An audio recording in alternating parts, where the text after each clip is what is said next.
এক গ্রামে রঘু নামের এক চাষি থাকত। এই হলো আমাদের সেই রঘু। রঘু বলে, আজ অনেক খাটাখাটনি করে ফেলেছি। আর মনে মনে ভাবে, যদি ভাগ্য মেলে। তারপরই রঘুর চোখে আসে এক অদ্ভুত জিনিস। সে দেখতে পায় একটি সোনার ডিম পাড়া হাঁস। রঘুর চোখে হাঁসটা পড়তে না পড়তেই রঘুর বন্ধু শামু এই হাঁসটিকে দেখতে পেল।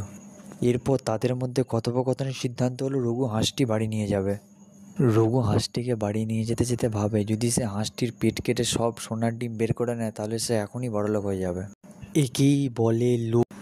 শামু রঘুর কাছে হাত জোড় করে বিনতি করে যে, তুই হাঁসটিকে মারিস না রঘু, এটা করা উচিত নয়, এটা মহাপাপ। শামুর কথা শুনল না, রঘু হাঁসটিকে মেরে দিল এবং নিজেকে পস্তাতে লাগলো। আমরা নীতিকথা থেকে জানতে পারি, অতি লোভে নাতি নষ্ট।